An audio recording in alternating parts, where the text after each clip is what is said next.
પાટણમાં Radhanpur service road વરસાદના 7 દિવસ બાદ પણ સંપૂર્ણપણે પાણીમાં ગરકાવ જોવા મળી રહ્યો છે।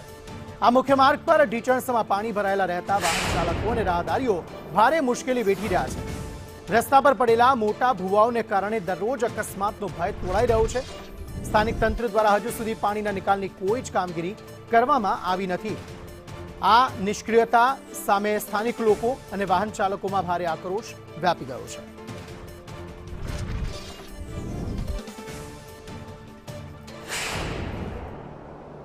राधनपुर में वरसेला अनराधा वरसादना कारणे राधनपुर में 7 દિવસ વીત્યા છતાં હજી સુધી પાણી રાધનપુર માં ઓસરીને તેને લઈને કેમેરામેન દ્રશ્ય બતાવે છે। જે દ્રશ્ય બતાવે છે રાધનપુર શહેરને જોડતા સર્વિસ રોડના દ્રશ્ય છે। જે સર્વિસ રોડ સમગ્ર પાણીમાં ગરકાવ થયો છે। પાણીમાં ગરકાવ થવાના કારણે હાલ તો ત્યાંથી અહીંથી પસાર થતા વાહન ચાલકો રાહદારીઓને ભારે હાલાકીનો સામનો કરી રહ્યા છે।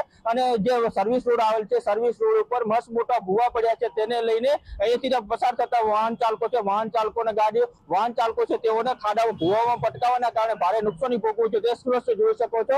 જે સામે જે બેરિકેડ મૂકવામાં આવ્યું છે તે બેરિકેડમાં મસ્ત મોટો ભૂવો છે। માત્ર ત્યાંથી 5 થી 7 ફૂટ જેવાની જેટલી જે રસ્તો છે તેટલો જઈ શકે તેટલો રસ્તો છે। તેને લઈને અહીંયા પસાર થતા વાહન ચાલકો રાહદારીઓ ત્યાંથી પસાર થતા તેને ભારે હાલાકીનો સામનો કરવો પડે છે। પરંતુ પાલિકા દ્વારા કે નેશનલ હાઈવે ઓથોરિટી દ્વારા જે પાણીનો કોઈ નિકાલ કરવામાં ના આવતા પણ જે ઊંઘતું તંત્ર હજી સુધી નેશનલ હાઈવે ઓથોરિટી પરથી પાણી નિકાલ ના કરવાના કારણે અહીંથી પસાર થતા વાહન ચાલકોને ભારે હાલાકીનો સામનો કરવો પડી રહ્યો છે।